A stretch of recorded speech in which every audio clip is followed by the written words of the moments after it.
Hey everyone, my name is Rich, and this is Rich Talks Records, episode number 60. And today this is going to be a winding journey through Public Enemy's fourth album, 1991's Apocalypse 91, The Enemy Strikes Black. A very labored album title, slightly awkward, also cool and awesome. Which in some ways could describe the album itself. Foreshadowing. This is one of the big ones. Public Enemy, for me as a 15, 16, 17, 18-year-old, was one of the most important things in the world and defined so much of my thinking and so many of my aesthetics and beliefs, and they were just so absolutely, utterly central to me. I became a Public Enemy fan firmly in 1992. I was obviously very aware of them, and Chuck D had made a big impression upon me a couple of years before that. Before I was into any of their music, I was very impressed by Chuck D because I had never really seen, and I've thought about this, a black man articulate himself that way before. And I realized sort of in retrospect that basically most black people that I saw, I think there were two black kids in my school. There were no black kids in the town where I grew up. There was a large Mexican population that grew and grew just before we moved. But I really was never around black people. My dad had a black boss. That was the first black man I ever saw. But the clips that you would see of blacks on the news wasn't too flattering. And then the rest, honestly, was athletes. And then, Michael Jackson or something. So I had never really seen a black man articulate himself in such a fashion.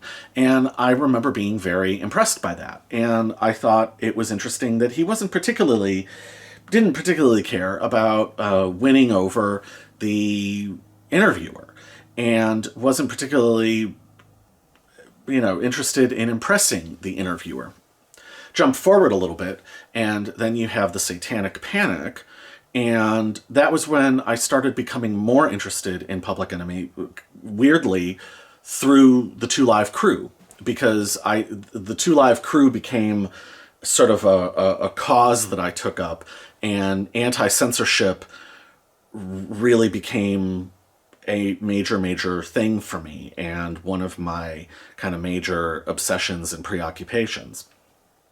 So I was interested. I knew about Public Enemy. I was interested in Public Enemy, and then I met an older friend in high school, and this older friend was totally bonkers about Public Enemy. I mean, just totally, completely over the moon about them.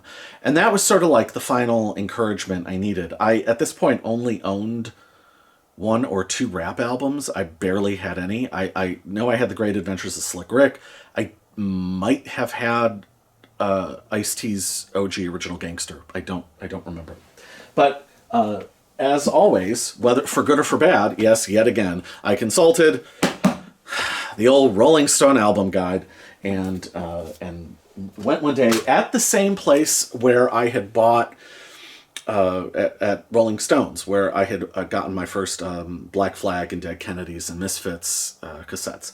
So I got Nation of Millions, and that was my big foray into rap music.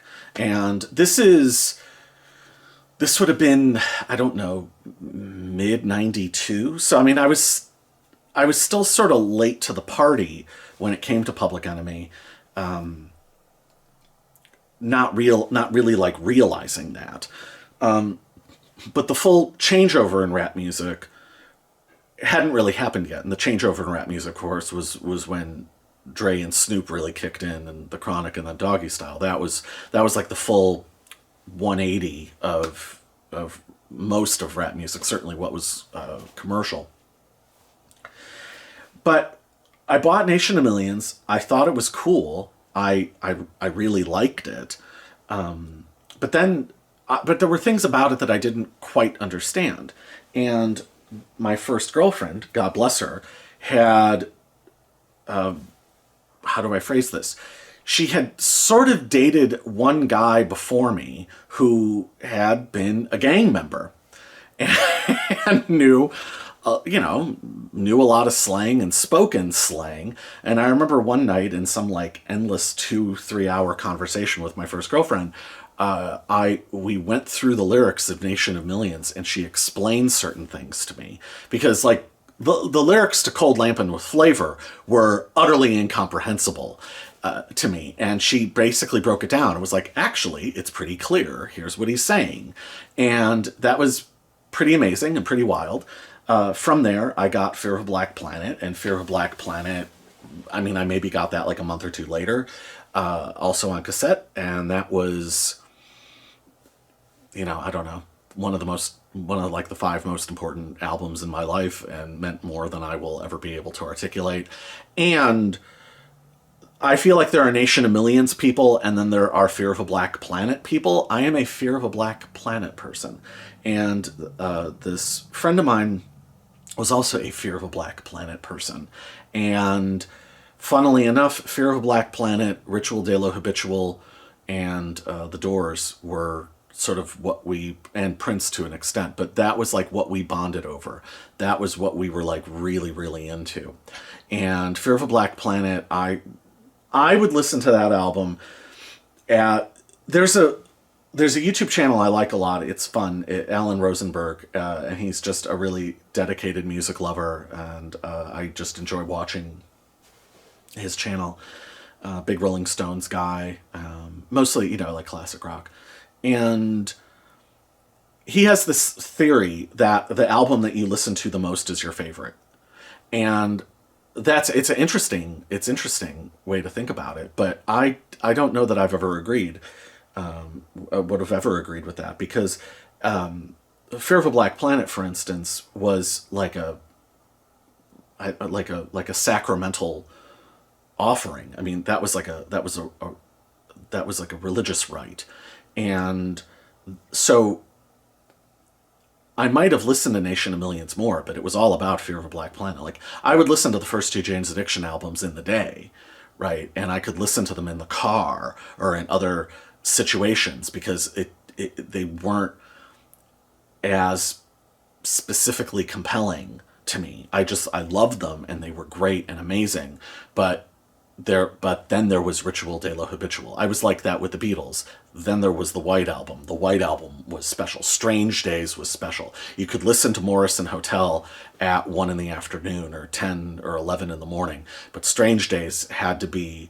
And the way that I would listen to music back then was pretty intense. Like, lights off, glasses off, eyes closed, all the way immersed, like music as loud as I could get it going in my house, and all focus, all in. And that was for special albums, and Fear of a Black Planet was one of those. And I had it on cassette, and the fidelity wasn't as good on cassette, so I rarely listened to it on my big stereo. It was more of a headphone album in my bedroom, and it was that much more weirdly like personal and intense. And I think I might have mentioned this before, but I had a wooden glider that I would sit in, and I dug fingernail divots. Like, I punctured the wood and wore the finish off because I would listen to Fear of Black Planet so intensely that I actually dug like divots for my fingers in the wood. And it was this, while I wouldn't listen to it, or I couldn't listen to it every day the way I would like Yo Bum Rush the Show or something, it had this, aura around it, and it commanded full respect. And like I said, Ritual de lo Habitual was like that. It would be like disrespectful or sacrilegious to the album to put it on at 2 in the afternoon. Like, you would never do that. You would never just put it on. Everything, like the stars had to align, and I had to be, spiritually correct in order to listen to it, And so that was Fear of a Black Planet. And according to, and J.D. Considine, one of my least favorite writers, did the write-up on Public Enemy in this. And according to him, the next album, Apocalypse 91, The Enemy Strikes Black, was, which I'm just going to call Apocalypse 91 from here on out, was even better. And I was like, how does it get better from that? Like, how do you go up from that? Like, that's impossible. That doesn't make any sense. But I was excited to find out, and I remember talking with my friend about this album, and he, of course, had it for a while, and I'll never forget, he kind of laughingly said, "It's not better than Fear of a Black Planet." He was kind of like, reset your expectations. It's not going to be better than Fear of a Black Planet. And I was like, oh, okay. And he's like, no, it's awesome, though. Trust me. And I was like, well, is it better than Yo Bum Rush the Show? He's like, oh my God, 1,000 times better. And I was like, oh, okay. So, but I eventually bought this. This is the only copy I've ever owned. I bought this. This is a used CD. So I got this. I don't know. There was this beloved used record store that a version of it still exists. It was owned by this woman who was cantankerous, who has since gone on to apparently be a darling, be beloved. I never really got along with her and never really liked her, so I'm not going to name the record store, but I bought this there, and it was behind the glass, and she had some fucking attitude about that she had to go behind the glass for me to get this. But this was, and at the time, I came in again to Public Enemy at a really weird time. I came in, it's sort of like getting into Metallica before the Black Album in a weird way, where there was still the aura around Public Enemy. Now, the Black Album, Metallica went one way and became superstars, but their initial audience was disappointed or bewildered or confused or angry. A couple of years down the road, the first album to come out after I had become a fan was, and I'm not really counting Greatest Misses. I got Greatest Misses somewhere in there, somewhere in 93. I don't really remember.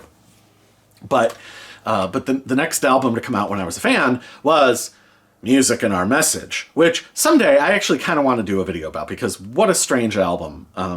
But I've always wanted to do a video about that album, but I wasn't going to start there with Public Enemy. And maybe someday down the road, maybe I will talk about that one.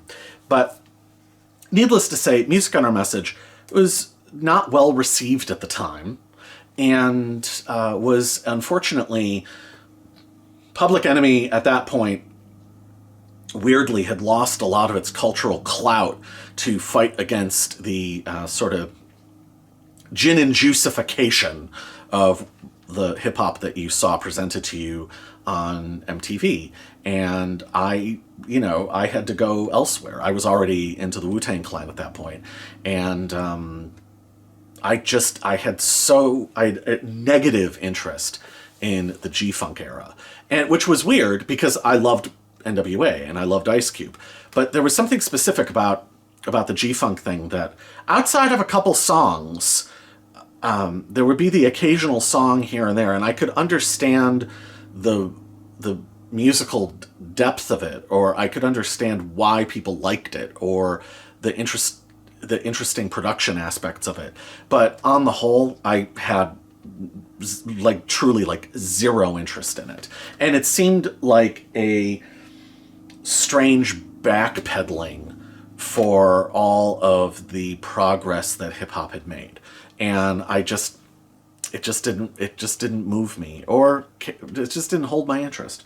So Public Enemy was, and again, in that sort of 92, 93 pre-Music and Our Message, part of 94, the aura of them for me just sort of grew and grew. And part of me sort of didn't want them to make another album, because this was sort of perfect. I guess I can use that as a segue into what the state of Public Enemy was in 1991. Public Enemy in 1991, and you could sort of tell this, but sort of, it was you had to really read between the lines, was in something of a fractious state. And the fallout from the Griff thing was pretty much over. Pawns in the Game, or Pawns to the Game, I forget the name of the album, had already come out, and it kind of came and went pretty quickly. But the original idea of Public Enemy was that they were only going to last a couple of years, and Griff seemed to think that they were going to break up after Nation of Millions. Hank Shocklee, and we'll get to that and the significance of Hank Shocklee in a second. Hank Shocklee seemed to think that they would break up after 3 albums.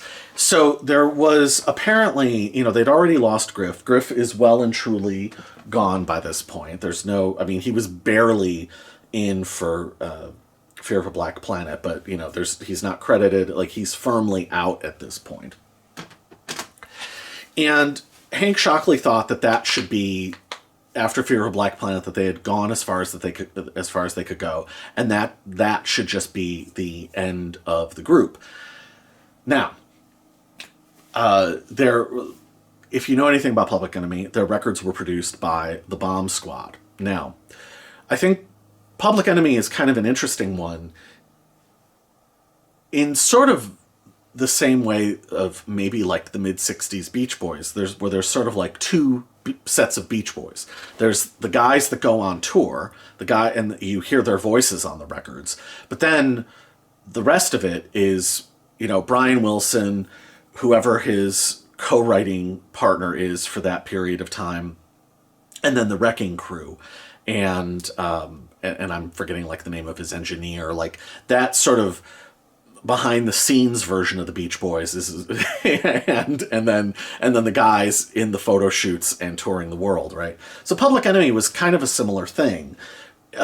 Maybe not as strictly delineated, but Griff didn't have that much to do with the making of the records.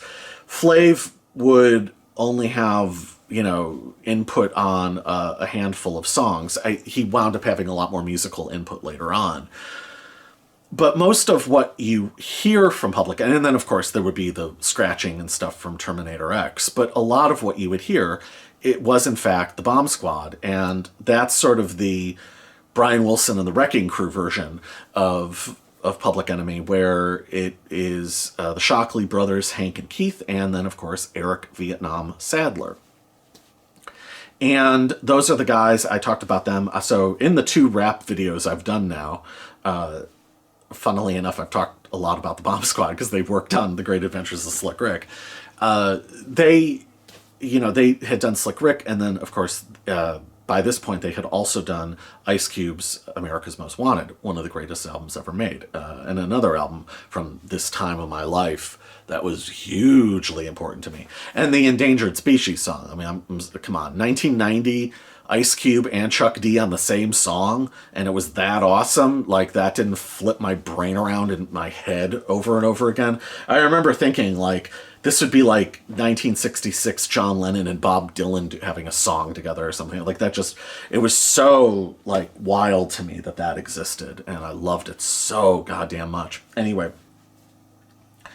But by this point, so I did some research. I did Rich Talks Records style research for this video, trying to give you the experience that you deserve, damn it.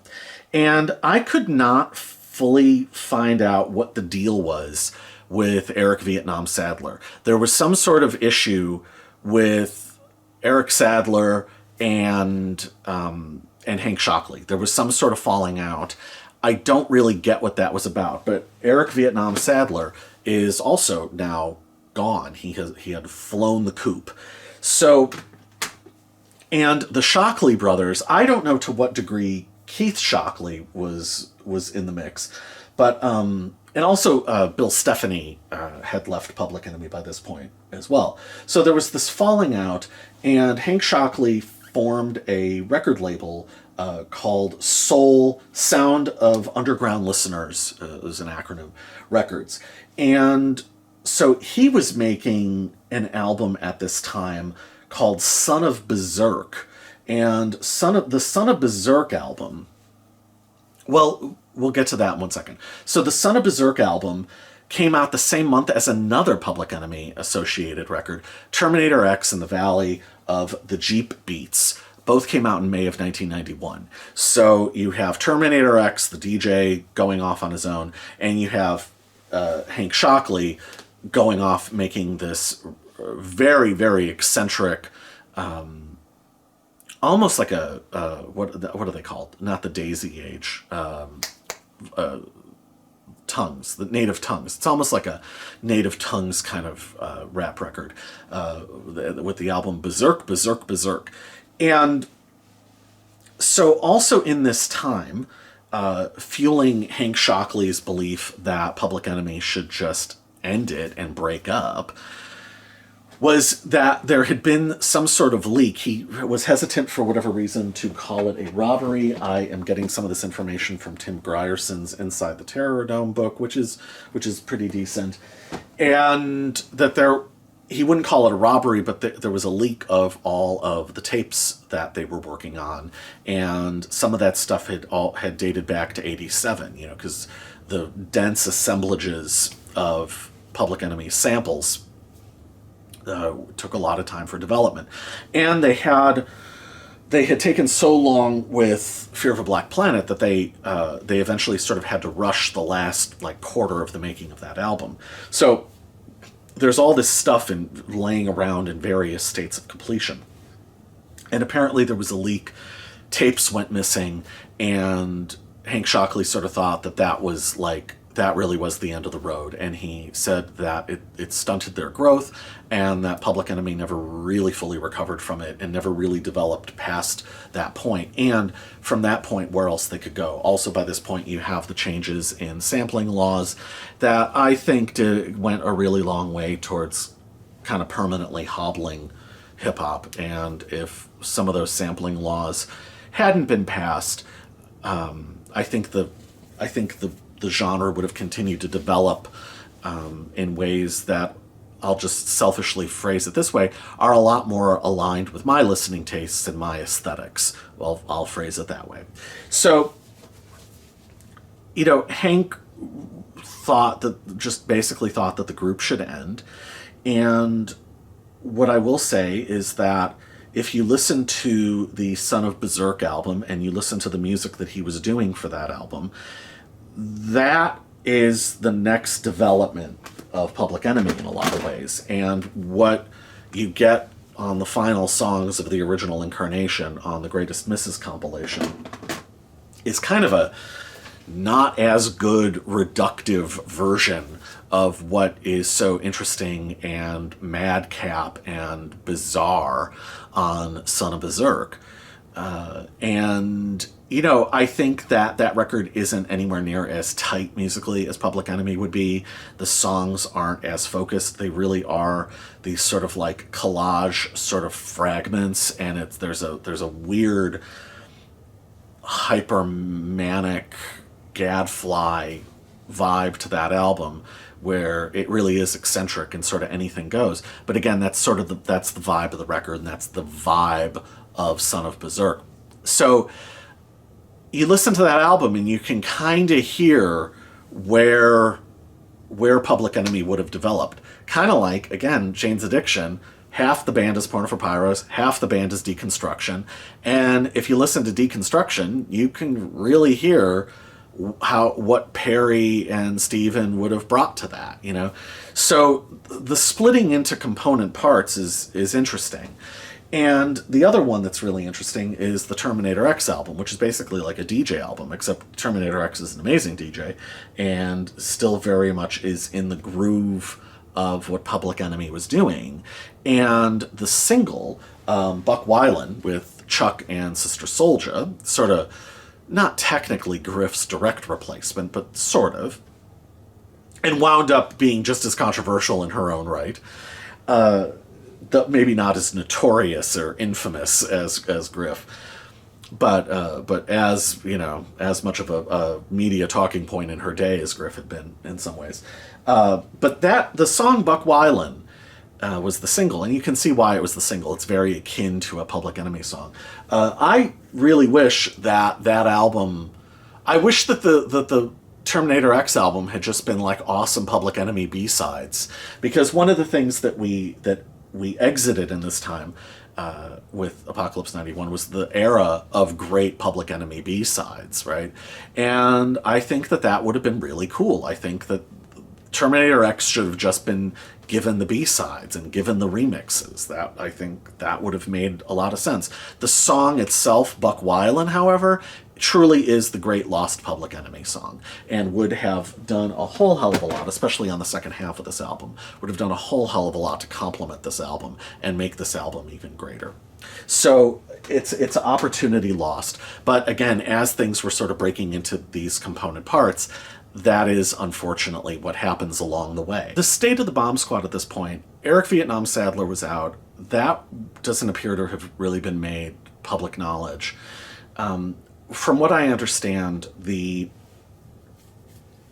dynamics of the way the Bomb Squad worked was that Hank was kind of the overseer, but he was also the most anarchic musically. Keith, somewhere in there. But then on the other end of the spectrum is where you had Eric Vietnam Sadler, who was a lot more of a technician and a lot more formally musical. And the tension and the push and pull of a lot of the music was really between those two. And Keith Shockley and Chuck sort of fall somewhere in between. Though Chuck certainly could do his own to bring the noise, no pun intended, and do DJing and stuff on his own. And then obviously be the voice and lyricist and ultimately the leader of the group.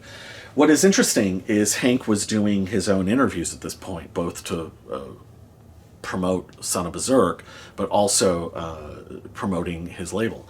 I thought this was interesting. He notes that this is the music that he liked as of May of 1991.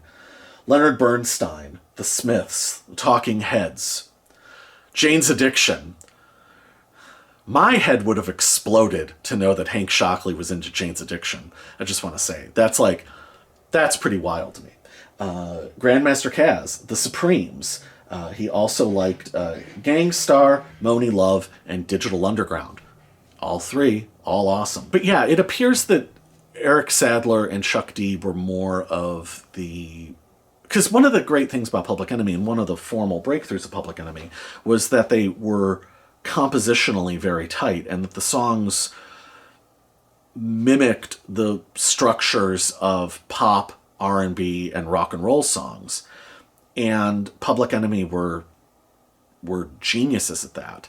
And the formalism, I think, came more from Eric Sadler and Chuck, though again, Chuck is something of a transitory figure in all of this. Whereas the more anarchic stuff, again, was probably coming more from the Shockley brothers. At this point, Chuck, of course, especially post-Professor Griff fallout, did not want to cop to the Bomb Squad falling apart. So he said things in interviews like, Hank Shockley oversees all. And this record wound up being produced... So the Bomb Squad are listed as executive producers on this.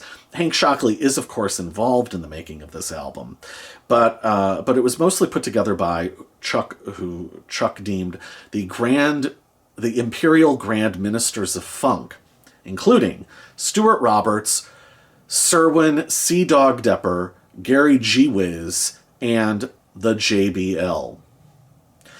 It appears from what the best I can find that Stuart Roberts and the JBL don't exist. That those are not real people. That those are names that Chuck threw on to make it seem like there was more going on here. So Gary G-Wiz, however, was very much real and apparently had been... friends or been mentored by, I think, maybe Eric Vietnam Sadler, and had been making backing tracks that Chuck eventually got a hold of. And Chuck, apparently the original idea of this album, and we have interesting conflicts with Def Jam, the beginning of things going awry with Def Jam. No surprises with Russell and Leor. But this Apocalypse 91 was... Chuck did not want to make an album. I think he was confused as to where Public Enemy needed to go next and what Public Enemy should even be going forward. And his original idea was to make an EP with some of these backing tracks that G-Wiz gave to him. And so apparently the original idea was to have an EP called Afraid of the Dark, and that's what this was going to be. Interestingly, a year later, Def Jam wanted a concept album. They wanted Chuck and Public Enemy to craft a concept album, and Chuck said absolutely not. And this was born as a little bit of a troll move.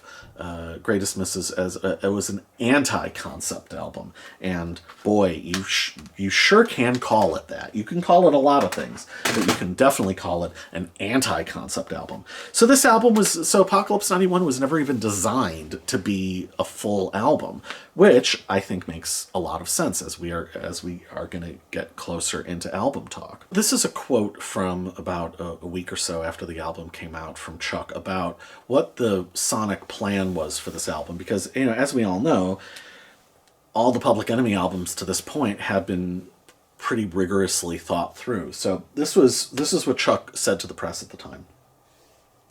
I said to the Bomb Squad, this is what we're going to do. We're going to treat it like it's 1986. That's going to be the focus of our beats. I wanted some hard-hitting shit like Yo Bum Rush the Show. When I made that album, it was basically my feeling off Raising Hell and License to Ill. This motherfucker's probably the hardest album. It's hard to swallow, I think. I'm going to bug out on the next one, get weird on a couple tracks, but no, never on a whole album. Which winds up being prefiguring music and our message pretty well. He also said in early 1992 to Alan Light, each album has its own plan. This one wasn't as dense and creative sound-wise as the last one. The next one is probably going to be some crazy, very experimental gone shit, which in some ways it was, for better and for worse. Now, recording dates for this album are a little scattered. On Wikipedia, it just says 1990 and 1991. We know for certain that one song was absolutely recorded in 1990. I will get to that later. But most of this album seems to have been solidified and really come together in the summer of 1991, specifically around July of 91, seems to have been when it was sort of figured out that, okay, this is in fact going to be an album and not an EP, and Hank Shocklee is going to be involved. I think we are going to finally get into album talk. Now, I do just want to say, Public Enemy album packaging and the liner notes, I always loved. I like the big fold-out panel for Fear of a Black Planet. I read every word of that damn thing. My God, I absolutely loved it, and I loved like Chuck's inspirational messages on this album.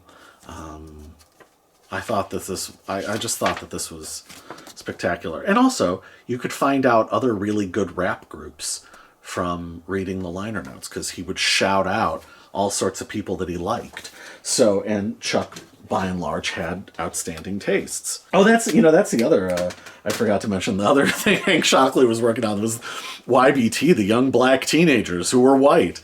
Remember that? That'd be interesting if that happened now, huh? So anyway, so the album begins, literally, it picks up where Fear of Black Planet, of course, famously ends with The Future of Public Enemy Gotta, and then it just cuts off. And so this picks up with this sort of monster voice of the future holds nothing else but confrontation. So we have Lost at Birth, a really, really, really cool opening statement of purpose. It originally sort of starts out as kind of similar to LA Home of the Body Bag on OG Original Gangster, but it's just sort of like an introduction track and sort of like a remix track where it's like referencing previous Public Enemy stuff. But then it opens up and becomes a really cool opening statement of purpose, great lyrics, Chuck rapping beautifully.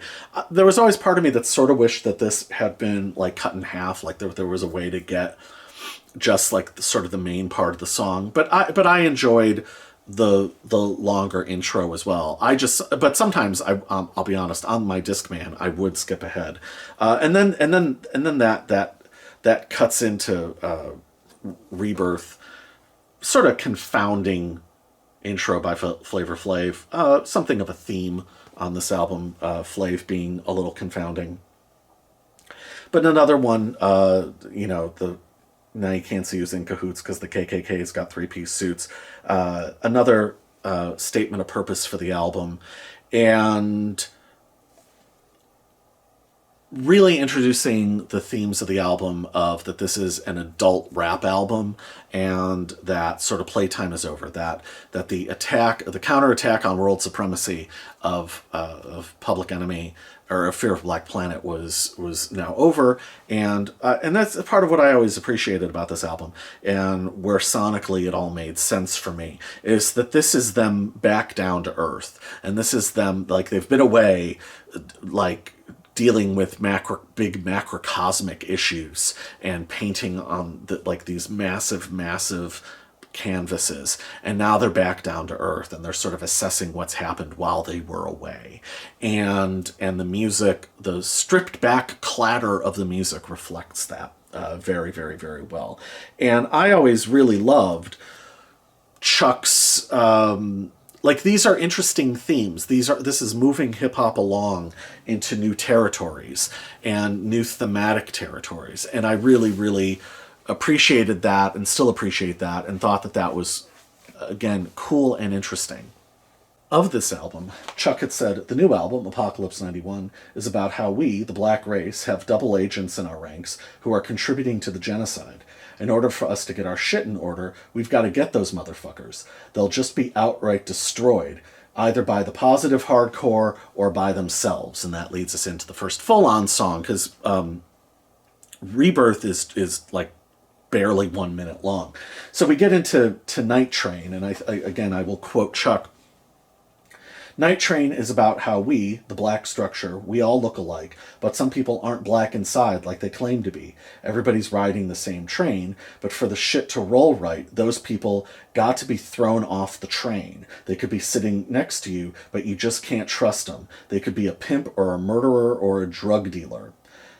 He goes on, "You've got to judge people by their actions, not just their black skin. You got devils that come in all colors, all shapes and sizes. You've got grafter devils," grafter meaning white, because whites are an offshoot or graft from the original black. Little Nation of Islam stuff there. "And you got devils that look just like you. How are you going to treat those people? You've got to take them out of here." And he apparently made a bang bang.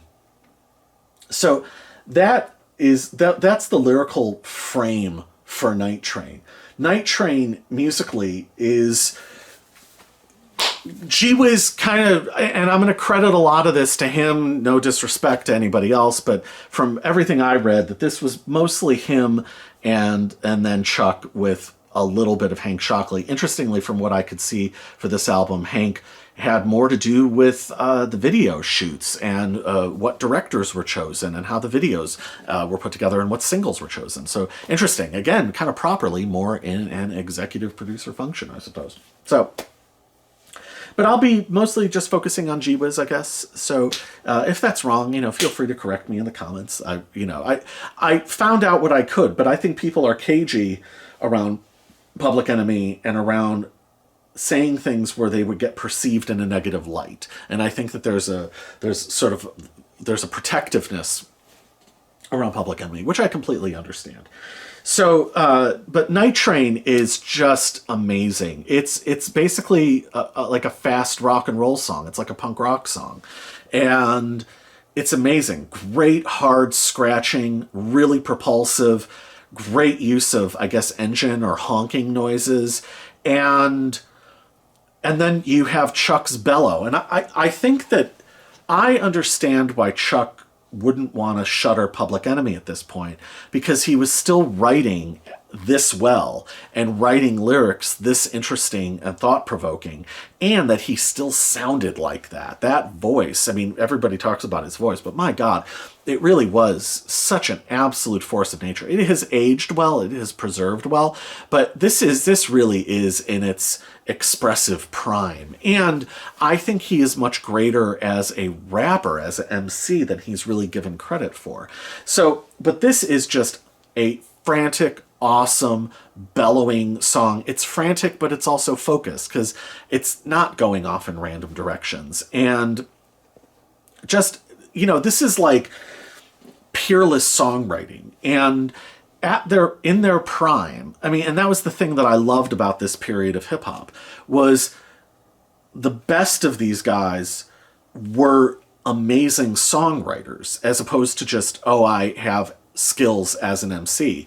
I mean, Ice Cube, KRS-One, Willie D, Scarface, Rakim, these guys were amazing. Ice-T, these guys were amazing, amazing songwriters. Ice-T is more of a proper songwriter than he is necessarily even a rapper, right?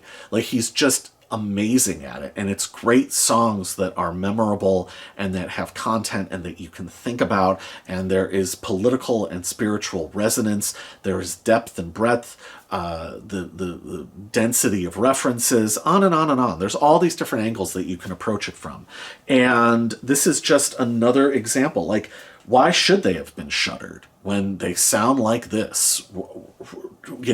As Chuck later says, why rip a rapper when he flows like water? Like, it's just like, Public Enemy is still in their prime, and yes, it took two songs to, like, the album basically has two intros. That's a little weird. And honestly, it feels a little like padding. It feels a little like they're turning an EP into an album. But my God, when you're at this level, those things can be overlooked, because those two intro tracks are both amazing, and this is absolutely incredible. Wonderful, wonderful song. But now we go from a great song to a masterpiece of a song, and this is where things go up another level. One of the things that's cool about this album is you have the burst of expression. I mean, Yo Brum Rush the Show, I think, is way underrated. There's some amazing stuff on there. Right Starter, Message to a Black Man, I think, is one of the greatest rap hip-hop songs ever recorded. I love that song. But Nation of Millions is a great novel, or a great film, great album. I've said that 1,000 times now. Great albums should play like great films or great novels. It is an overwhelming experience. It is a massive burst of expression.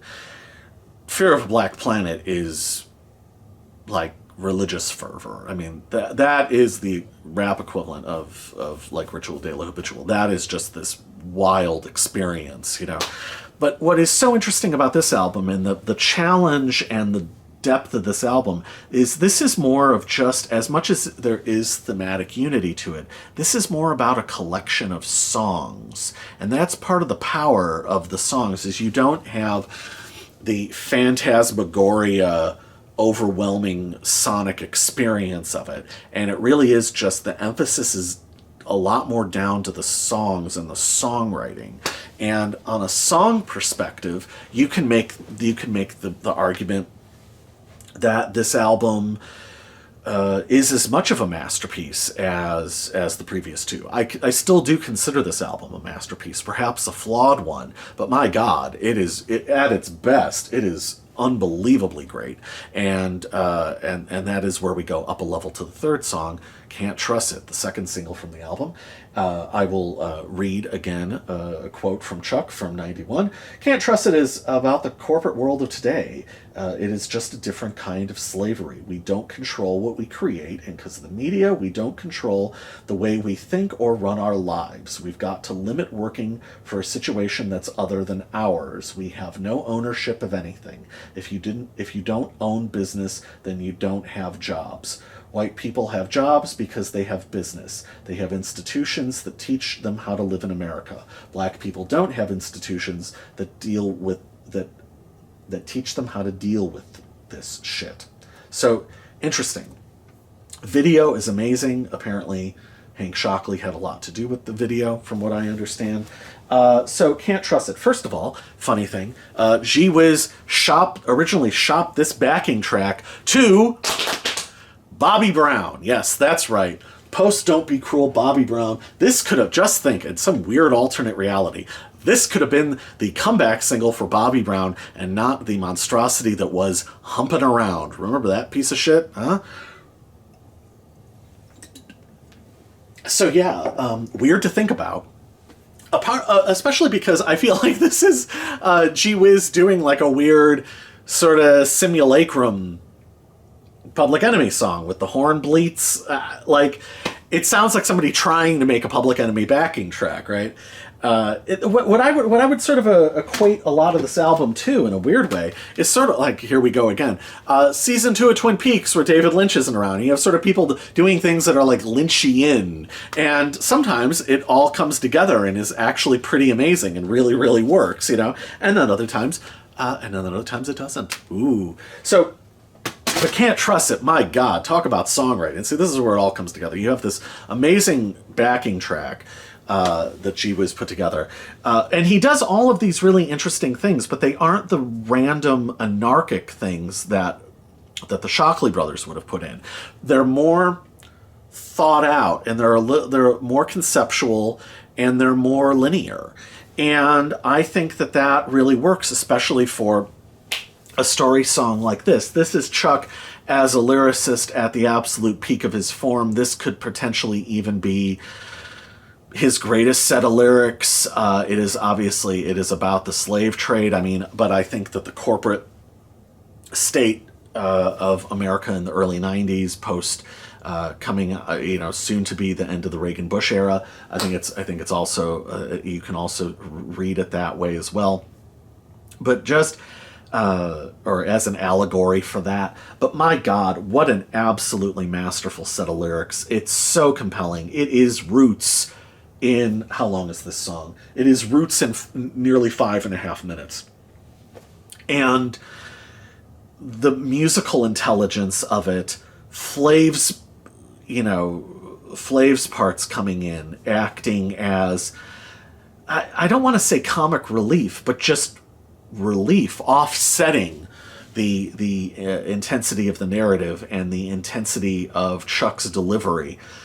Absolutely incredible. I mean, this is one of their towering masterpieces, and verbally about as maybe an even denser drop than Brothers Are Gonna Work It Out or Welcome to the Terror Dome. I mean, just incredible. And the next development of Chuck's narrative style past Black Steel in the Hour Chaos. I mean, he was so brilliant at being a story songwriter. And again, I mean, this is just amazing songwriting. This could have been, you could make this a folk song. There's a million things that you could do with this. And musical translations that you could make out of this. So specifically though, what I would like to draw attention to is the part where the turnaround happens.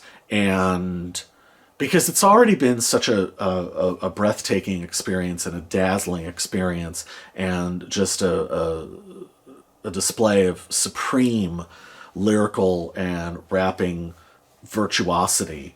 And Gary G-Wiz, as great as anything the Shocklee brothers came up with. I mean, this is just ridiculous. It's a different style. It's very different, but I mean, my God, it works. This is the band got like a different guitar player who's maybe a more conventional guitar player, but still as awesome, at least here, you know?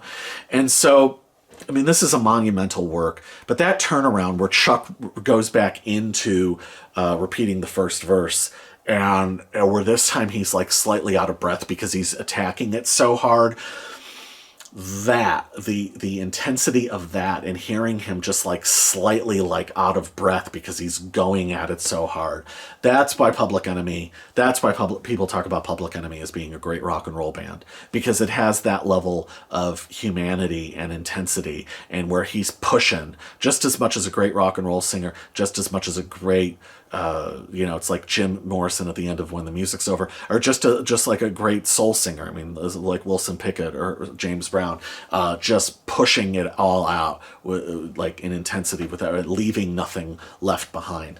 Absolutely incredible. And yet he doesn't go into like full on screaming or like he maintains control, and he like it is again virtuoso stuff. Absolutely incredible. One of the greatest rap songs ever recorded. One of the like great high watermarks. This era of rap music sadly was soon to come to an end. Boogie Down Productions was never really going to... They put out Sex and Violence the year after this. Cube made a big jump soon after this. Ice-T after post Cop Killer Fallout. And then with the emergence of G-Funk and stuff, and rap splitting off into a million different subgenres, this is kind of one of like the last high water marks of this era, which is still basically my favorite era. So can't trust it. Absolutely incredible. If we're going off the vinyl sequencing, that's the end of side one, and so I guess technically we will flip the record over. So on the CD, as much as this is technically side two, there is a hard edit into the fifth track. I Don't Want to Be Called Yo Blank. Yes, of course I'm not going to say the full title of that song. Arguably, Flav's best thing... Well, 911 is a joke, but Cold Lampin'.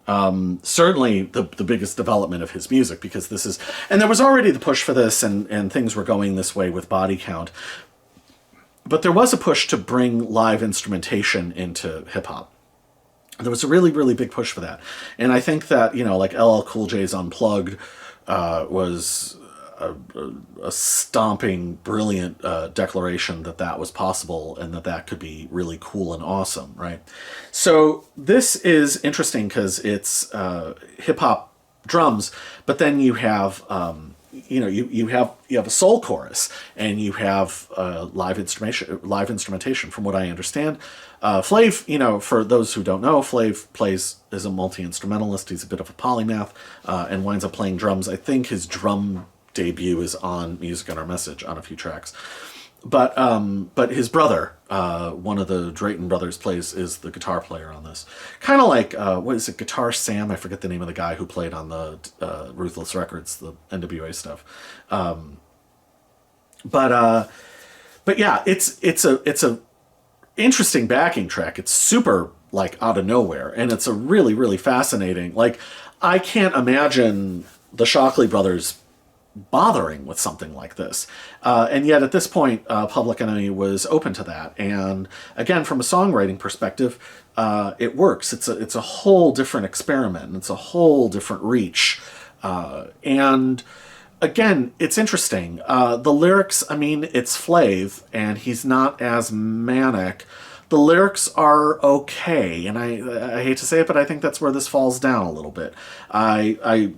I understand the sentiment. I understand not wanting to use that word. There is a sound collage on Music and Our Message that makes this point even further about the usage of that word. I get it. It's just, I will say this. On the other hand, one of the greatest albums that ever made, Original Gangster, has Straight Up Blank from Ice-T, and, which is the defense of the use of the word. And I have to say, if we're just going song against song, both written around the same topic, I have to go with Ice-T because it's a much better written song. It's really interesting. And, I have no skin in the game, so no pun intended, I guess. But yeah, it's if I had to go just purely on the power of the song, I have to go Ice-T. Though musically, again, I really, really appreciate the willingness to experiment and just throwing something totally left field out there like that. And also the ululations of the backing choir are there to great effect. And so the song is really cool and really interesting, but more musically and conceptually than it is lyrical, the actual reality of the lyrics. Flav is fine, but I think you get my point. And especially coming after, Flav already sort of had a high point as the counterpoint in Can't Trust It, and even Flav's outro in Can't Trust It is one of my favorite things, where he really is the hype man, because it feels like a live performance, because Flav is so excited by the awesomeness, the dazzling display of what just took place, Anyway, but the most interesting thing about this song is how it ends. There's, again, a hard cut into what I just sort of wish had just been its own track. 1 minute, with the first appearance of what I've seen called the Marshall beat, Martial, not some guy named Marshall. And it's a hell of a little breakdown. And it's just Chuck very seriously it's rapped, but kind of intoning a million miles away from the bellicose energy of the opening tracks, and then the narrative intensity of Can't Trust It. He makes some very interesting, cogent points, my favorite of which is, let's take a look at that word project, another word for experiment. And the city that I grew up adjacent to, you could call the projects a social experiment gone horribly wrong. You had a version of that in England with Council Flats. It is interesting how that sort of stuff doesn't work. On the other hand, the tenements that preceded it didn't really work either. But I think, and that's where we get into one of the sort of the sticky wickets, the more ticklish aspects of this album, where I think that one of the things about this album is, and I'm going to go a little bit out on a limb here and say, I think that the racial problem in America is still very much a conflated class and race issue. And I actually think that what we are dealing with now is more of a class issue than it is a race issue. Thinking about it that way is one of the only things that makes me optimistic that there's a possibility for real progress, and actually appealing to the common denominators and shared humanity, which is, and all that soppy stuff that I basically still believe in, So, but the line that gets all the attention, but I think that is a very incredibly brilliant point.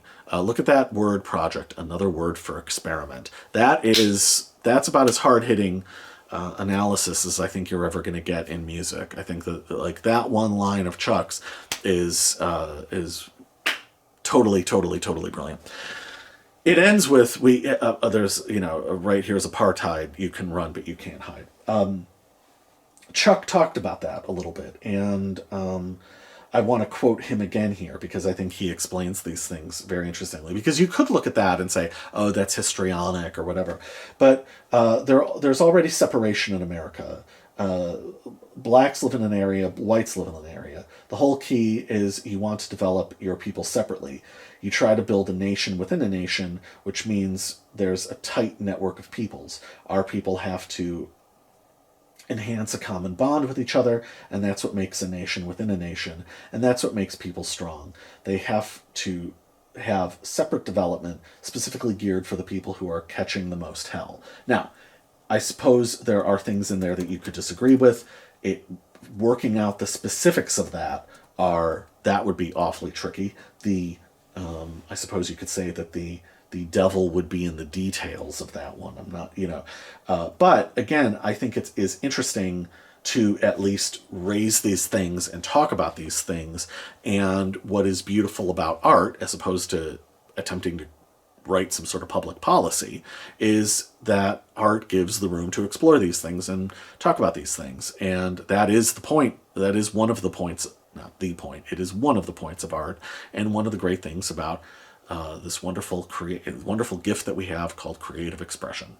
But from that one very intense minute, we go into, oh my God, we hard edit into, again, one of my favorite Public Enemy songs. And just as an album of songs, oh my God. I mean, yes, it's thematically linked, and it's more of a critique of the black community from a black perspective.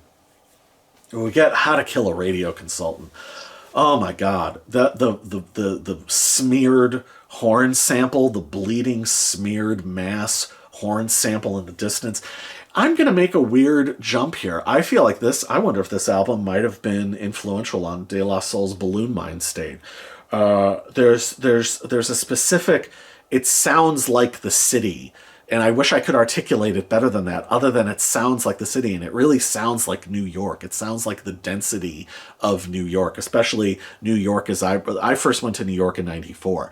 And I remember thinking, this is how to Kill a Radio Consultant sounds. It's like this incredible evocation of the city. It's an environmental record in that sense. And so again, G-Wiz, an absolutely amazing track in the like that against the horns, and just the busyness of it, because it's not the dense assault of the previous two albums. It is more readable, but still just as intense and as brilliant. What a incredible song. And Chuck, as a rapper, using this very specific staccato style, and jamming a lot of syllables together in beautiful fashion. And again, coming at the malaise, if you will, and addressing these issues. Like, what an interesting angle to come at it from, and coming at it from He Can't Stand Quiet Storm music, which was apparently Chuck's wife's favorite kind of music. So, like, and that it's like rooted in the sort of like annoyance that he has with his wife's taste in music is hilarious. But what a brilliant song, what a brilliant way to advocate for hip-hop music and the significance of hip-hop music. It's another step past Bring the Noise and Don't Believe the Hype. It's the fuller articulation of some of the ideas in those songs. Can we get a witness? Absolutely phenomenal. Like one of my favorite Public Enemy songs. And does it rise to masterpiece level? To me, it kind of does, because I feel like there's the A, B, and C sort of material on this album. This is B going into A. This is maybe, because Can't Trust It is like such a high watermark. By the way, why do I call this album a masterpiece? Well, because of songs like Can't Trust It and a couple others that we'll get to. Those alone, I think, are strong enough to make it a masterpiece, much in the same way that the Velvet Underground's Loaded is a masterpiece just off of Sweet Jane and Rock and Roll. That's it. Like, that's all you need. Everything else is great. There's some weaker things in there, but those two songs get you over the finish line, like, amazingly. And that's sort of how I feel about this album. But if this is a B song, this is like the best B of all times. I consider it an A song. I consider it a major statement. The scratches in the chorus, like, just, it's so beautifully, perfectly constructed. And again, that rap style, and then the LL sample at the very end, and how it goes into the slowed down record scratch. Whoo, that is brilliant. That is such amazing sound painting and a sound collage thing. It's just as thrilling and just as potent as the Queen sample on Terminator X at the Edge of Panic on Nation of Millions. Like as that's thrilling, this is like hard hitting. And yeah, absolutely brilliant. An amazing song. And then we get to the last song on side 2. And that is, of course, another masterpiece. Another very A song. One of the greatest songs ever recorded. By the time I get to Arizona, goddamn. Unbelievable. And this is the full realization of I don't want to be called Yo Blank. And this is where we, with the gospel choir and the massed fuzz guitars, the slow, intense pace of it, the dread and the intensity played to maximum full effect. Oh my God, what an incredible song. So for context, Arizona and New Hampshire were still not officially celebrating Martin Luther King Day. I think New Hampshire had a Civil Rights Day, but it wasn't until the end of the 90s where I think eventually all 50 states celebrated Martin Luther King Day. Now, the obvious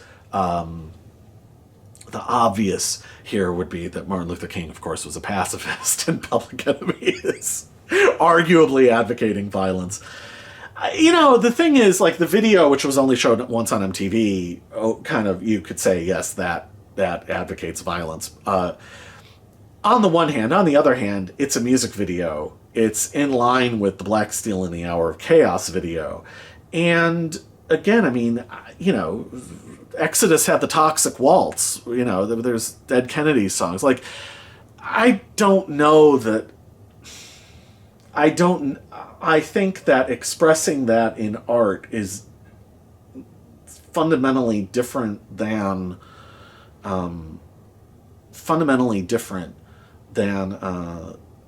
actually advocating for it. I don't really think that that's what it is. I really don't. And also, I think that, you know, from this time, you know, NWA and Ice Cube were constantly in hot water. Guns N' Roses had One in a Million. Like, I think that there's a place for all of that in this world, and I do believe in that. No matter how much I might disagree with it, no matter how much I think it's something might be abhorrent or fucked up or something, I might not be interested in it. It's like what Frank Zappa said: if you don't like it, change the channel. And, you know, Public Enemy's art, I think, is compelling enough and interesting enough that that I'm not, like, offended by the music video. As for Chuck, of course, famously appeared on Nightline, where he talked about it, and they said, "What do you think Martin Luther King would say about that and about this video?" And he said, and Chuck, I think, put things in very interesting perspective when he said, "I think Martin Luther King would, first of all, be very bothered by the footage of himself getting shot," which is a pretty brilliant way of offsetting the argument. And I think that speaks to what what the song really is in a lot of ways. Is I sort of think that one of the reasons why people who weren't really into hip hop attached themselves to Public Enemy so hard and why they related to it is I think that we all had something of a missing daddy figure complex, and I think that manifested itself with Public Enemy, with, like, Martin Luther King or Huey Newton or even something like Marvin Gaye, that these important elder figures were gone, and that they were gone because of violence. I mean, Sam Cooke, you know. And I think that I think in my little world, on some level, I related to that, whether it was John Lennon or Kurt Cobain or even Jane's Addiction breaking up. That there was this sort of that the dad left and he's not coming back, and what do we do now, and what do we do with these values, and how do we take things forward, and how do we progress, where do we go from here? And I feel like Chuck, I'm willing to come at it from different perspectives as a result of that, you know. And I will quote Chuck from here, because I think that where is the quote? I think it's interesting. He was not advocating for separation like the NOI would, but it's good advice for white people to say, look, this is another way of thinking, and it's all right for you to know, because communication is going to make our relationship better. If you can't communicate or understand where I'm coming from, then there's going to be that problem of you thinking you're superior to me based on what you've been taught.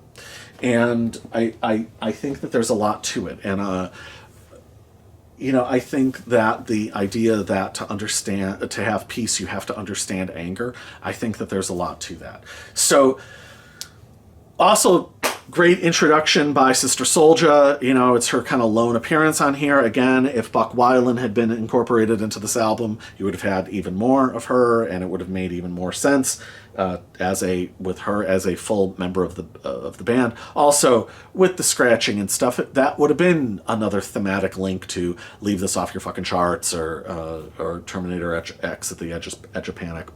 Would have made sense. Anyway, great intro by Sister Souljah. Interesting provocative intro by Sister Souljah. But really, this song and those lyrics and Chuck's intensity, this is, again, absolute top-level stuff. But then we get to that middle, what I guess you would call the bridge, where everything drops out and we go into some weird subsonic space. Apparently it's based off a Jackson 5 sample. And oh my God, that middle section of I got 25 days to do it, like, that is breathtaking. And again, we are in such masterpiece level. And then, kind of in the same way that Can't Trust It sort of loops around, we come back into the main part of the song, and it's that much more powerful and that much more hard-hitting, and I feel like Chuck's point of view is that much easier to understand, and to understand the raw anger and emotion behind it, and it evokes feelings of compassion and understanding. And that's all done, again, through the power of the music, the power of the lyric, and the incredible, incredible power of that voice. And Chuck, I mean, yeah, he's rapping, but he's fucking singing. You know what I mean? This is soul. This is like soul singing. You know, it's somewhere between being a soul singer and a heavy metal singer, but rapping. And he's so unique, and there's no one else like him. Absolutely incredible. By the time I get to Arizona, unbelievable. One of the greatest songs ever recorded. And then we, again, theoretically flip the record over. Side 3 begins with Move. Yes, technically one of the B songs, a little bit of a pot boiler of Night Train, but still really, really, really awesome. And this is like, if this is B, this is still kind of A material, like, just like with Night Train, like, this is still pretty amazing. And this is still Public Enemy, like, at their most commanding. Again, super evocative of New York, of any dense urban, like, setting. And just, again, another great statement of purpose, living in America, you know. And Sister Souljah is incorporated into this, though not to any great extent. But again, the intensity of it, again, this is like a great rock and roll band just churning out a great song. You know, this is just where you can just really, really, really get into the rhythm of it. And then Chuck's lyrics are, you know, clever and interesting. It's a little bit more of a general statement of purpose, but still fantastic. And again, more thematically linked back to Night Train, of, again, sort of living in America and navigating, I suppose, the black community. But great lyrics. And what also is cool is, again, like Can't Trust It, you have that sort of live feel at the end where the track sort of runs out and Chuck is just sort of, it's like a band going into feedback at the end of a song or something, where, or it goes into like a jam or something. And it feels like a band. It feels like 4 or 5 really awesome musicians reaching some sort of, point of realization, some intense crescendo. And Chuck just, welcome to the goddamn territory. It's awesome. It's such a great declamatory ending, and existing on the strength of their own propulsion. And there's really not a lot of rap music that can do that. So again, absolutely phenomenal. I love the song. I've always loved the song. And then we get to another one of the true A songs, another one of the masterpieces on this album, the incredible, incredible 1 Million Bottle Bags. Just an amazing, amazing song. Though there are a few issues that I have with this song. One of which is apparently around this time, Chuck D became anti-swearing, and we'll get to why I'm bringing this up in a second. As he said to Alan Light, cursing is played out. In rap, you're supposed to find words, good analogies. Kool Moe Dee said if a rapper has to say the same word more than 3 times, it means he has to boost his skills up. If you don't know enough words, how many motherfuckers and shits can you use? I guess between that and avoiding, tipper stickers, and there wasn't a tipper sticker on here, I guess, and having to do a clean version for Kmart and Walmart or whatever, the breaking bottle sounds are used to censor are used to censor some of the swear words in this song. And the reason I bring it up is it has a really negative effect on the art, because it blocks out renders one of the single most potent line in the song unintelligible. Because the bottle breaking sound isn't quite loud enough as like a beep, like it doesn't cut through sonically. So it's just psh, psh, like it doesn't work. But the line is, you call it getting fucked up, like you ain't fucked up already. That's a hell of a line. That's a hell of a line. And it's, like I said, it is basically just rendered incomprehensible. Again, the backing track is interesting. It's a little bit of a Public Enemy simulacrum in a sense. It sounds like a rogue bagpipe, like somebody's stomping on a bagpipe. But again, the stripped back clatter of the backing track is amazing. And as a piece of minimalist funk, it is masterful. It is such an incredible backing track, and the bass is so beautifully put in. Like, it's as a piece of music, as a piece of songwriting, it's so commanding and so awesome and intense. And again, this sonic environment that G-Wiz and Chuck, and to whatever degree Hank Shockley put together, works at its best. It's as commanding and as creative as what they had done on the previous masterpieces. Like, at its best, when it comes together, it really comes together. Now, 1 Million Bottle Bags as a song, I do have a couple little issues with it, and this is a respectful critique. So it's about, malt liquor being pimped primarily to black youth, and especially like with the onset of St. Ides and stuff. But Colt 45 with Billy D. Williams, there had already been that. So malt liquor was originally pitched to wealthier white people.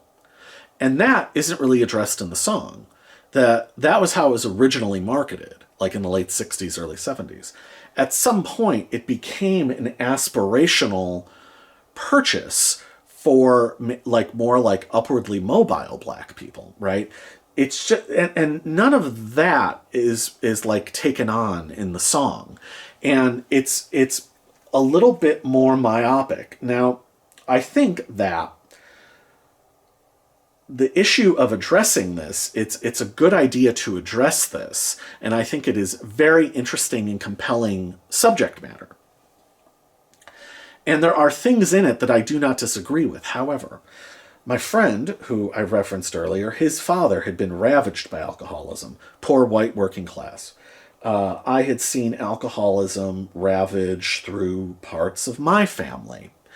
And again, poor white working class, people who didn't have, people who would gather in apartments and live, 8 people in an apartment because they couldn't afford rent or they had to move 4 times that year. And, my dad's side, they didn't have hot water. They literally didn't have hot water. So that's how poor they were. And they were absolutely, a bit more like kind of Irish immigrants. They were ravaged by alcoholism.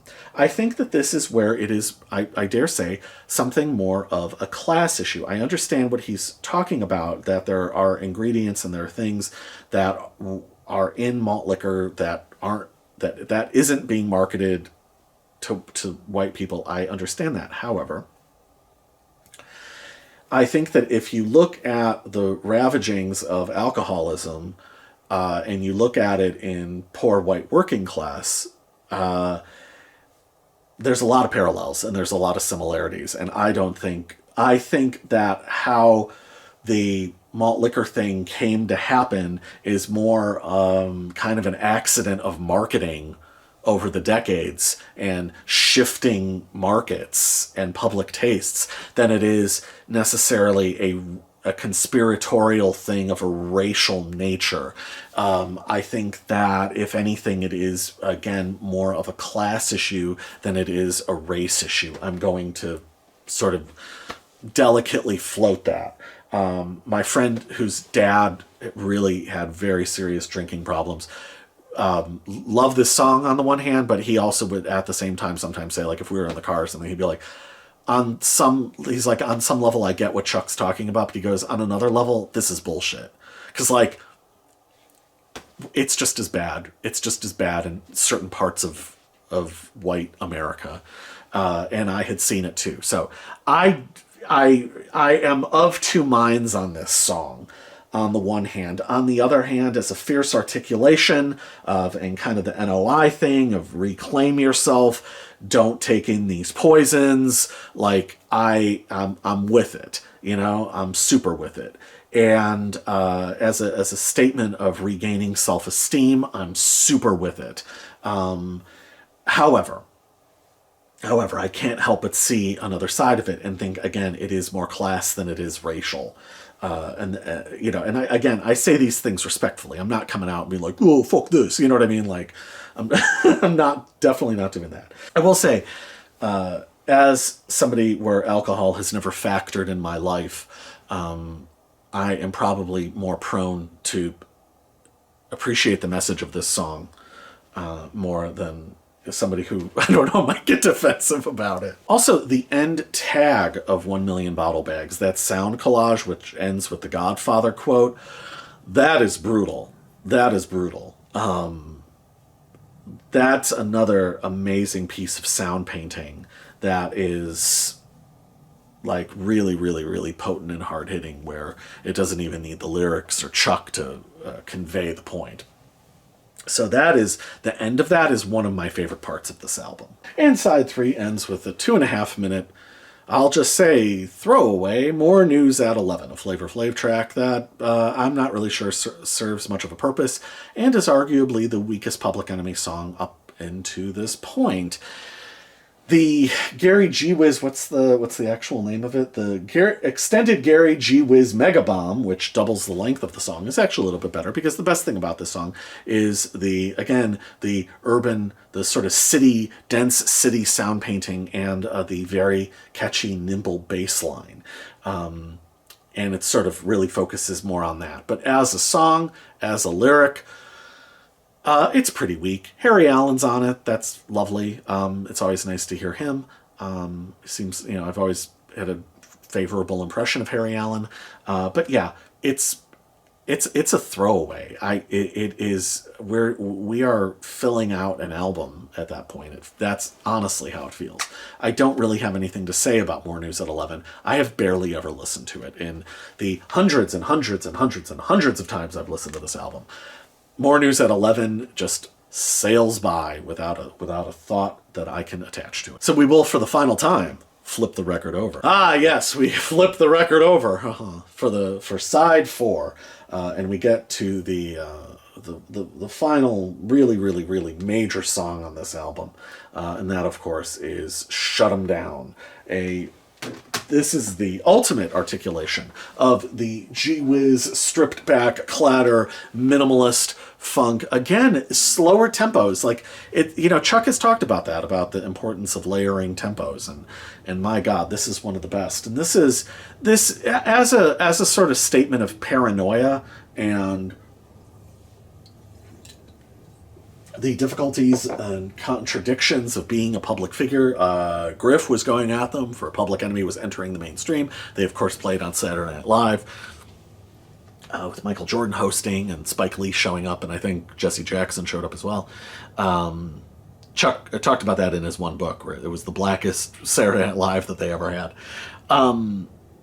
Griff said Public Enemy is moving into the mainstream, like, and I feel like this is Chuck sort of balancing all of that.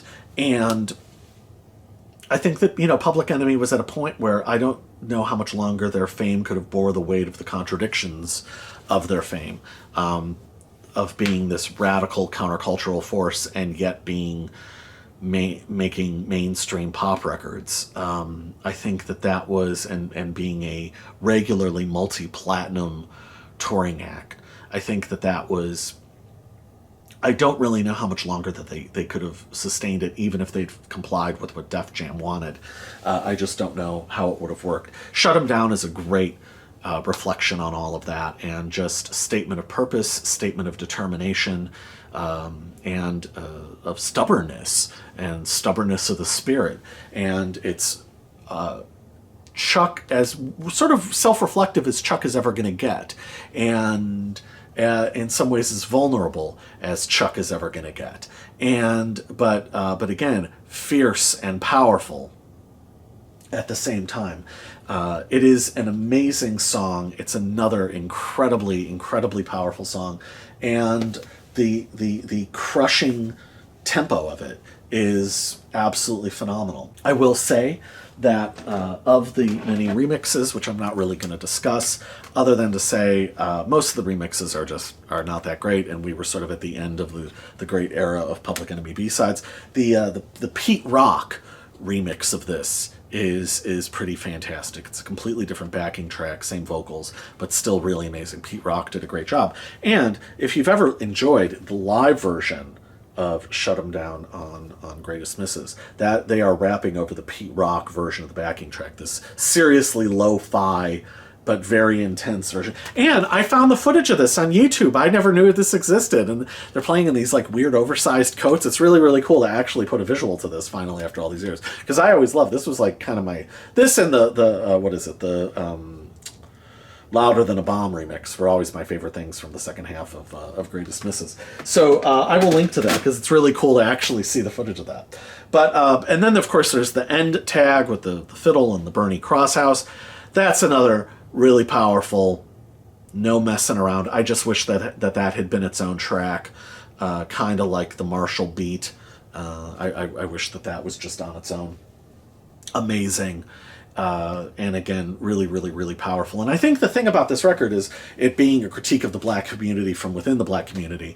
The moments where, you know, like the Bernie Crosshouse thing or Can't Trust It, I think those moments where the larger picture comes back in, I think it's all the more powerful. I don't think that's a sign of the album losing focus. I think that it expands the scope of the album.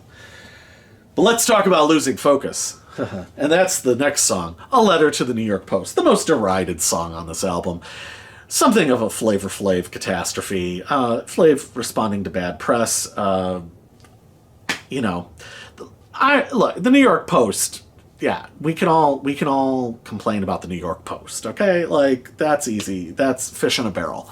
But it's not a terribly well articulated song, and Chuck's additions to it aren't particularly great. Is this an even worse song than More News at 11? Yeah, maybe. I don't really know what the point of this is on a Public Enemy album. It is not worthy. It is material that is not worthy of a Public Enemy album. Excuse me. And makes the album feel like it is a blown-up EP. And it just makes you think, boy, Buck Weiland sure would have fit really well right about here, huh? Wouldn't that have been cool? Wouldn't that have made more sense than this? Shouldn't this be some throwaway B-side? Because, good God, what is this doing here? It is just not worthy. It is just not worthy of a Public Enemy record. It's just that simple. But Shut 'Em Down kind of is the end of the album in some ways, as far as major songs, because now we have the next song featuring True Mathematics is Get the Fuck Out of Dodge, which is a literal B-side from the previous year, released in October, a year before. October of 91, the Can't Do Nothing For You Man single, right there, Get the Fuck Out of Dodge. There it is. And Escapism, 1991. So I will just say this briefly. I was at a used CD store somewhere in 1995, and they had all of the Public Enemy CD singles, all of them. There was a big row of them, and there was specifically the first one up at the front was Hazy Shade of Criminal. Amazing, with the lynching cover art. Pretty amazing. And I couldn't believe it, but I was buying a bunch of other CDs, and I was like, I will come back for these, and nobody's going to buy these between now and when I come back. And I used to do that all the time. I only had but so much money. I was being paid in cash under the table working at a resale shop. I wasn't rolling in it, But this was the one I bought, and my God, I'm glad I did, because this is the place to hear the uncensored version of Get the Fuck Out of Dodge, because for whatever reason, cursing was now bad. and swear words were not bad. So this is censored. It really feels totally ridiculous. So this is the swear word version. Get the Fuck Out of Dodge is an interesting precursor of the dense city environment soundscape thing that is achieved at its best, like on Move and Night Train and How to Kill a Radio Consultant on this album. But however, this is a B-side, and it should remain a B-side. It doesn't really fit on the album. It connects thematically to How to Kill a Radio Consultant, but it's like, what are we doing here? And this is the song. This is what follows up a letter to the New York Post.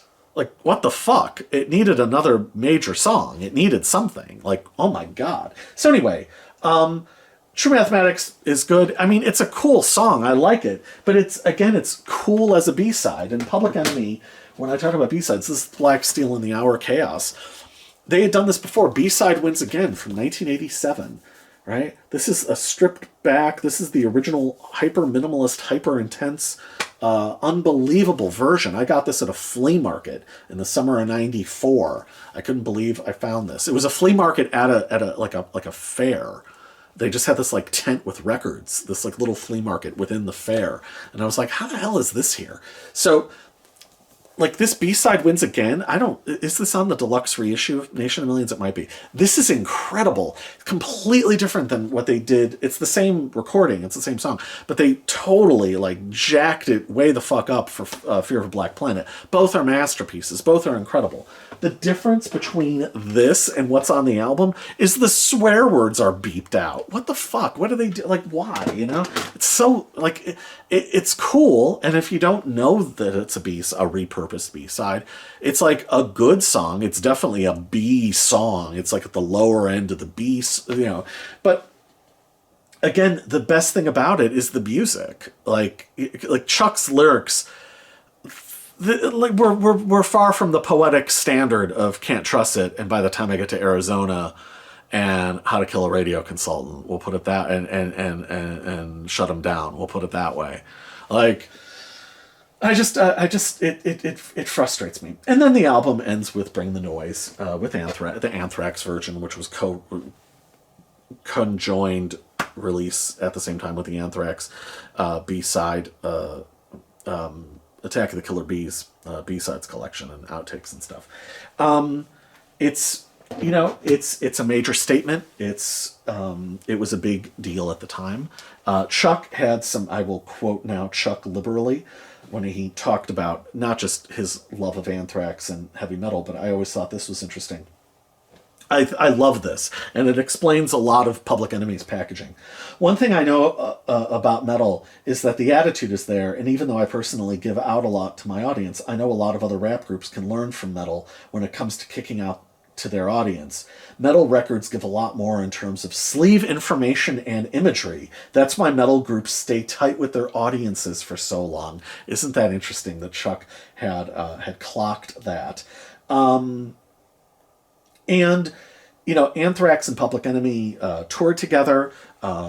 It was a big deal. Chuck, in his book, talked about how he felt that Aerosmith had disrespected Run DMC by not sort of completing the job of touring together after Walk This Way. And Anthrax wanted to do things differently as well. Also that it was a rock group covering a rap song, not the other way around, as a lot of rap groups had sort of felt obligated to incorporate rock elements that they were otherwise basically unfamiliar with. But obviously Chuck had shouted out Anthrax in the original. This re-recording is cool. Scott Ian does a commendable job rapping. The guitars are great. Charlie's drums are great, as always. It is interesting in that it ends with the return of the Marshall beat. The 1 minute Marshall beat, the second appearance. Its third and final appearance is on here, and the inexplicably cut together Air Hoodlum, one of the strangest Public Enemy songs ever, musically speaking. Lyrically, it's pretty straightforward, but it inexplicably makes yet a third appearance here. Why? I don't know. What the significance of that is, I truly, truly don't know. But the touring with Anthrax and all of that was a major news issue of the time. It was generationally important and generationally significant. This is at the same time that you have Perry and Ice-T doing Don't Call Me Blank Whitey on Lollapalooza. This is truly the breaking down of the walls.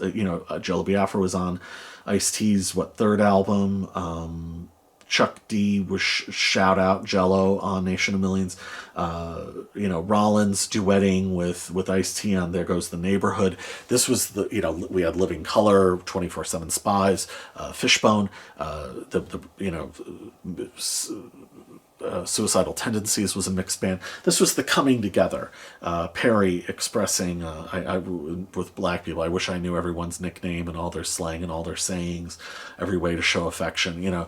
This was a racial coming together, and it was a very, very, very beautiful thing. And it was not top down, and it was not based on theory or buzzwords. It was based on art, creativity, self-expression. NWA had tried to tour with Guns N' Roses had tried to tour with NWA. I mean, there was a lot of genuine, and had Body Count open up for them later. There was a lot of genuine crossover and a lot of genuine interest.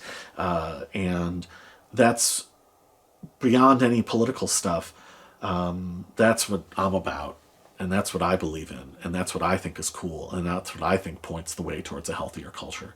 And Biafra talked about how he thought that if you want to get conspiratorial, he thought that it was a conspiratorial thing to start doing, stripping that back and doing niche package touring by genre post the success of Lollapalooza.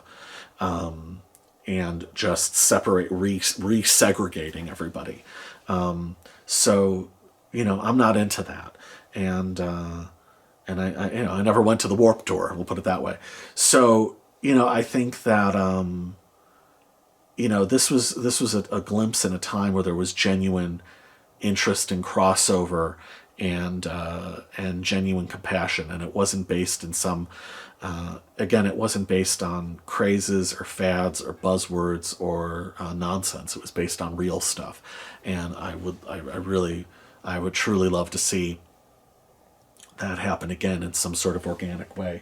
I think that music and culture and curiosity, genuine interest and genuine curiosity, bridges a lot of gaps, and it's a far, far better way forward than just signifiers and buzzwords.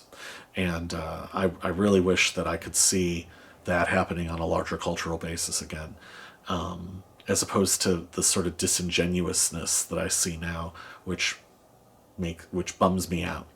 So I think that's enough said on that. Where did Chuck go from here? Well, they did Greatest Misses. They opened for U2 on the Zoo TV tour, along with the Pixies, but a path never taken. And I think we can close out here. I'm discussing a spoken word album with Ice-T. I grew up in an area with trees and yards and fresh air, God's gifts. And wouldn't that have been interesting if he had made that album with Ice-T that was based around? And I feel like Chuck was setting that for with all the kick it to the burbs and reaching out to the suburbs. I always felt, because Chuck D was on Long Island, and I never saw Long Island until a couple of years ago. And I was like, wow, so this is where Chuck is from. And all of a sudden, like, the stuff he would say about nature made sense to me. And I think you see that like with Roy Jones Jr., you see that with other black people, where there's this great appreciation. And I thought that was really cool. And wouldn't it have been interesting if Chuck and Ice-T made a spoken word album primarily dealing with nature? How fucking rad would that have been? God, So anyway, but yeah, love and peace, right? That's God. I amaze myself with my own cornballness tendencies, I guess, sometimes. But yet here we are. But yeah, interest, curiosity, honesty, like real stuff, real stuff. I think that's what matters the most, maybe, in this world. I don't know. Common denominator things, things that affect us all. I don't know. think that about wraps things up here. I hope that you've enjoyed this. We crossed the 300 limit, so thank you very much. I really appreciate it. And this video was delayed. I've been very busy, a lot going on, and you know, these things happen. But I will be back soon again. I'm still doing these single albums, and I have a few more I want to do. That's probably going to ride out the rest of the summer, most likely. So I really hope that you've enjoyed this. Please like and comment and subscribe if you haven't already somehow. But again, thank you very much for getting me over 300. That's really cool. I really appreciate it. It's nice to know that you guys are out there, and it's cool that you're watching and that you take the time. Again, hopefully this serves a purpose for people, and in the way that other people's stuff, including things like this, have served for me. So I'm just trying to, I'm just trying to do the right thing, right? So anyway, see you all next time with another exciting video. Like I said, I hope you've enjoyed this. And until next time, everybody, until then, bye!